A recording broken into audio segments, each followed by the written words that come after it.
This video is sponsored by Normandy 1998, Christopher Mitchell, 212th Trooper, Silas 1610, and Carmen CJ. As you know, partnership is a core theme of the Pokémon franchise. That's why I'm excited to announce that BetterHelp is the paid partner of this video. BetterHelp is a service dedicated to matching you with the right therapist for you and your needs, since starting therapy can be daunting. However, once you get over that hurdle, it can also be massively beneficial, helping you sort through stuff that's on your mind, and even stuff you didn't realize was bothering you, be it day-to-day life worries or something bigger. To put it in a Pokemon context, BetterHelp is like the episode Charizard Chills, where Ash helps Charizard sort through its issues with Damien and how that's affected its outlook and attitude since evolving. Now, think how much better things would have been for Charizard if it knew it had someone it could talk to about that stuff earlier on. Now there's a what-if idea right there. However, you don't have to ask what if when it comes to yourself, since as part of Mental Health Awareness Month and the goal to stop the stigma around mental health support and encourage more people to get the support they need, BetterHelp has made it convenient to connect with a credentialed therapist. All you need to do is click the link in the description or go to betterhelp.com/pickleddill.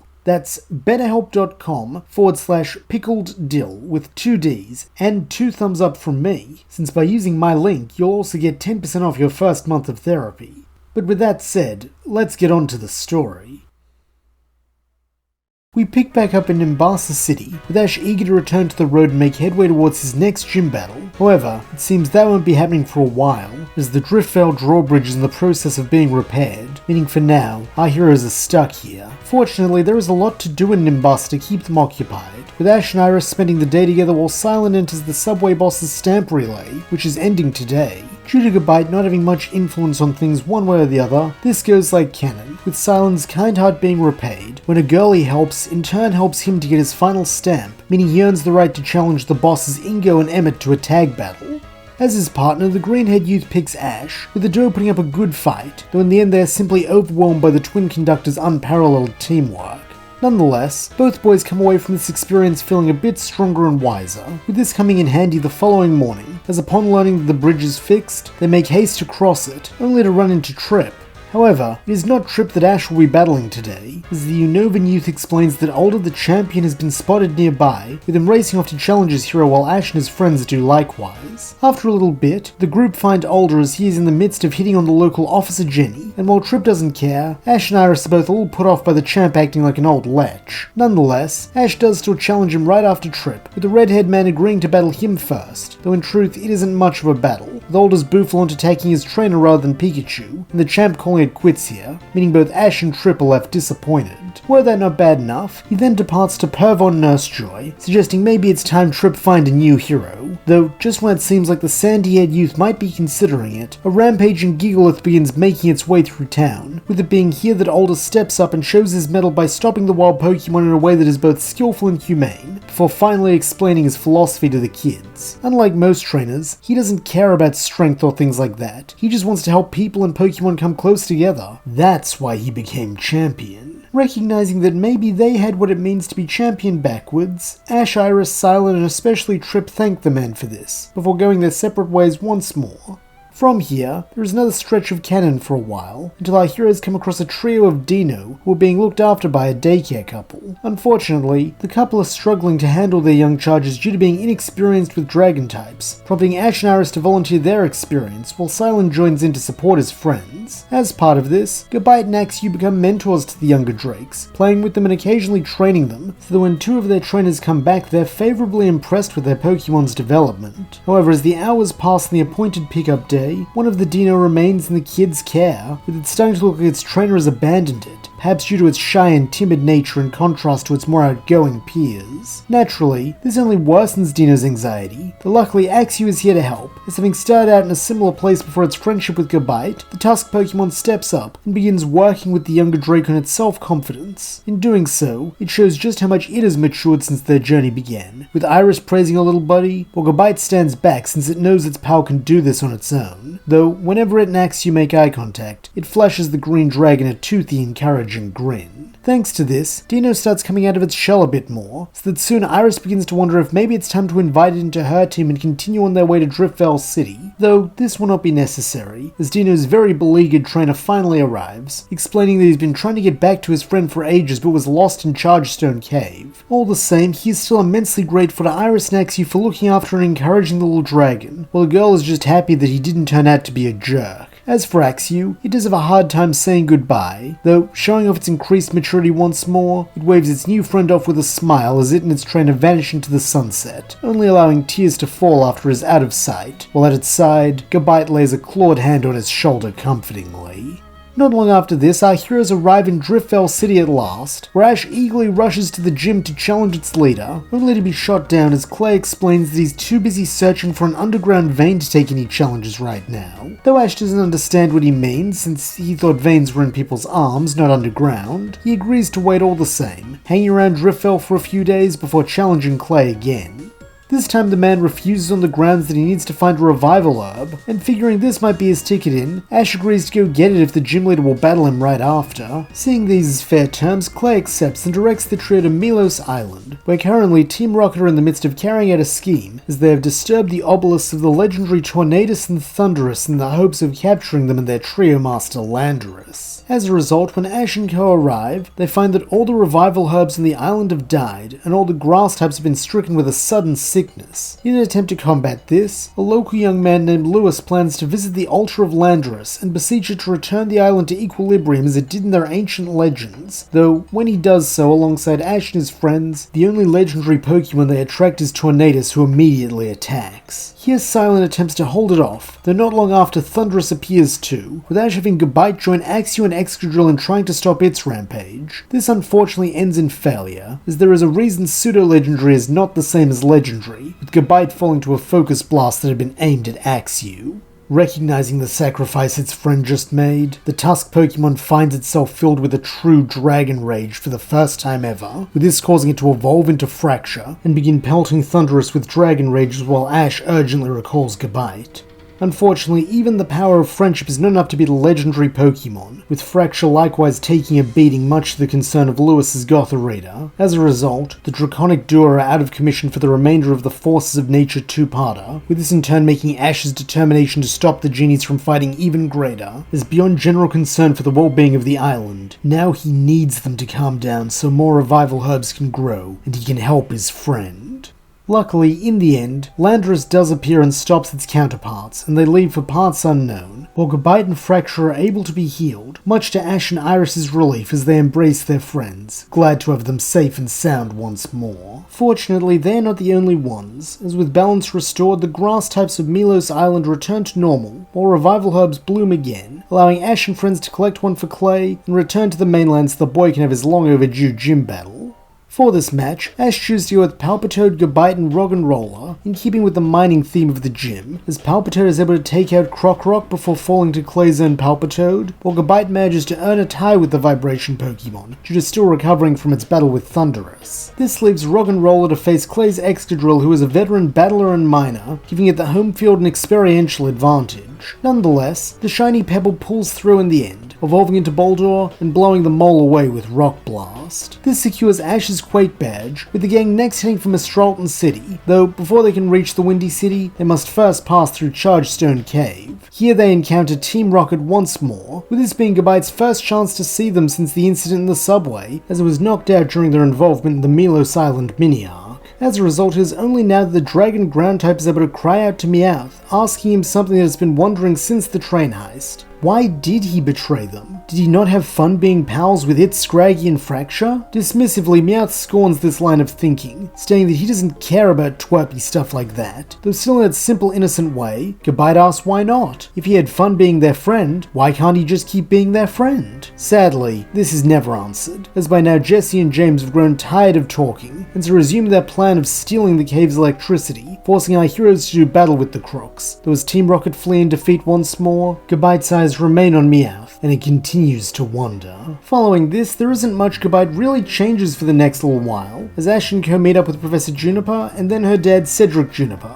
though the father-daughter duo aren't their only encounters, as once again the sunglasses crocodile rears its head to challenge Gabite. During this fight, when Stone Edge and Draco Meteor collide, both Gabite and Krokorok are sent flying, with the former landing on a young boy named Mick who is being bullied by one of his peers and is looking for a Pokemon he can battle with to hopefully teach his bully a lesson. Ever the friendly and helpful Drake, Gabite happily volunteers to be that Pokemon, with Ash and Co arriving soon after and helping him train, though when Glenn the bully shows up with 2 Pokemon and demands a double battle, Krokorok appears once more, this time to serve as Gabite's partner. Despite their own rivalry, the pair work well together, with their shared ground typing allowing them to resist Scolopede's poison, and their other type being enough to handle Seismitoad even if it is more of a threat. As Mick had hoped, this earns him some respect from Glenn, with the pair becoming friends as they gush over how cool that battle was, and excitedly discuss having another someday. Seeing a chance for a similar resolution and reconciliation, Ash then asks Krokorok if he would like to settle the score with Gabite, an offer the Desert Croc eagerly latches onto, with the pair quickly finding somewhere out of the way to have what may be their final showdown. From the outset, this clash is marked by the speed and intensity of both Pokemon, as having gained mutual respect for one another, now they want to put their all into the battle. As the slightly faster of the pair, Gabite lands its hit first, holding nothing back as it pummels its rival with super effective rock smashes. Though refusing to go down without a fight, Krokorok uses the dragon's favorite trick against it, revealing that it has learned Crunch as it chomps down and forces Gabite to let out a howl.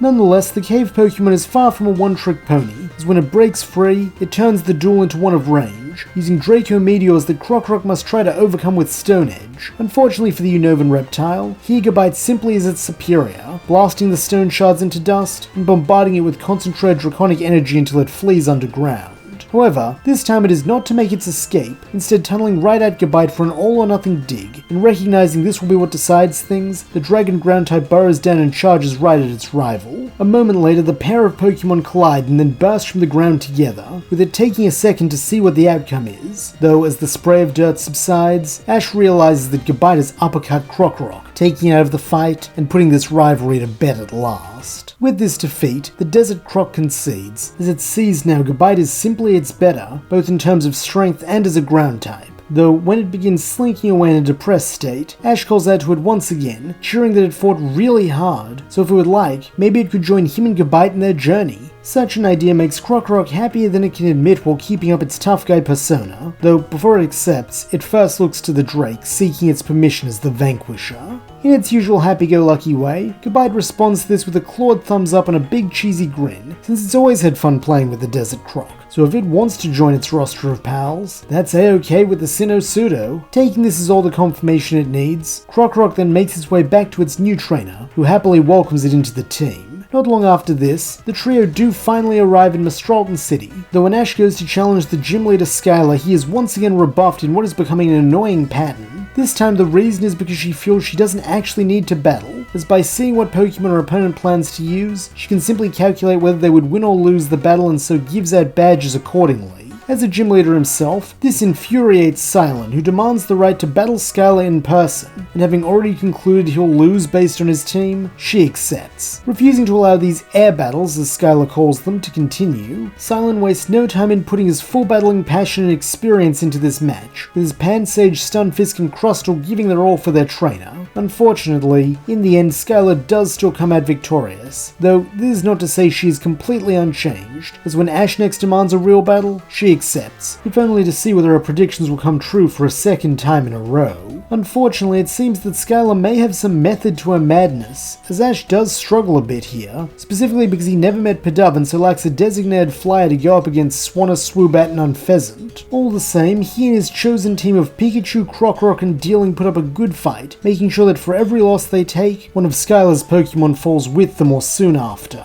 resulting in a final clash between Dill and Swanna. While this seems like a doomed matchup, as Swanna can use Hurricane and Brave Bird to batter the Fawn while employing Aqua Ring to deflect deflect incoming attacks and heal, Dealing does not surrender, waiting until Swanna comes in for a final Brave Bird, and lunging forward to meet it head-on. As it does, a pair of majestic antlers sprout from its head, with its evolution into Sawsbuck giving it the strength to clash evenly with Swanna. Not only that, but it has also learned the move Leech Horn, which allows it to steal the stamina Swanna has regained from Aqua Ring and used to offset Brave Bird, and better still, turn it into power for one final push that sends the White Bird Pokemon crashing into the ground, where it lies unconscious. As a result, Ash is granted his anti-penultimate badge, while Skylar at last has her eyes opened, thanking both him and Silent before promising to start battling for real again. Meanwhile, after running into Stefan once more, Ash and Co decide to take part in the local Wishing Bell Festival, which is said to grant a wish to its winner, and while Ash himself is not victorious, he is informed of the upcoming club explosion which he and his friends quickly become keen to enter. As it turns out, this tournament is a bit different from the club battle, in that each trainer can only use one Pokemon throughout, and it is geared primarily towards fighting-type Pokemon and raw martial arts. To this end, Ash chooses to enter with Scraggy, meaning Gabite has very limited influence beyond joining Fracture and cheering its little buddy on. However, this is not to say that its presence brings about no changes, as when Ash, Iris, and Silent are about to leave following Ash's defeat in the semi-finals, the trio are approached by a severe-looking man with a white beard, who Iris immediately refers to as Master Drayden. In a stern but also unmistakably fond tone, the old man praises the girl for her efforts, though adds that she still has room to improve, even if he is impressed that she's managed to get that little Axew of hers to evolve into a Fracture. Adopting an expression of modesty in place of her usual boisterousness, Iris explains that she owes some of the credit to Ash and his Gabite for helping Fracture to grow, an attitude Drayden calls most wise, as growth comes from a variety of sources, and it takes great humility to be able to see that and accept help. He then turns his attention to Ash and his Gabite, since he has a message for them. He is going on sabbatical soon, meaning his gym will be closed for several months. However, due to having developed an interest in battling the companion of his chosen successor, and especially his rare foreign pseudo-legendary dragon, he will keep the gym open 1 week longer than he had originally planned. This will give Ash a fighting chance to reach Opelucid City before the deadline, though only if he is focused and does not waver from his goal. Nodding eagerly, Ash promises not to let the bearded man down, with this earning a grunt of acknowledgement as Drayden turns his back on them and starts walking away, though before he vanishes from view, he reiterates that Ash's cutoff date is 3 weeks from today. Whether he makes it or not is up to him. Now with the goal to spur him on, Ash is eager to get back on the road, with Iris likewise being very excited at the idea of her friend battling her master, and Silent wanting to see what new aromas and flavors bloom when two fearsome dragons collide. In preparation for this, Ash and Iris redouble their training, often by sparring together, causing both to see some impressive gains, most notably with Fracture learning Dragon Pulse from Gabite, and Swadloon evolving into Leavanny during a match with Emolga. However, that is not the only notable evolution, as while stopping at a Pokemon Center along the way, Ash runs into Tepig's former trainer Seamus, with the rude boy treating his discarded Pokemon with a disdain that makes Ash's blood boil. Evidently, he is not the only one, as Snivy is also quick to defend the Fire Pig, with it being agreed that Ash and Seamus will have a double battle to prove whether or not Tepig is as worthless as the latter says it is. Fortunately, this goes like canon, with Tepig evolving into Pignite and kicking the jerk's butt, freeing the gang up to reach Icirrus City where they encounter Bryson training in the mountains around town.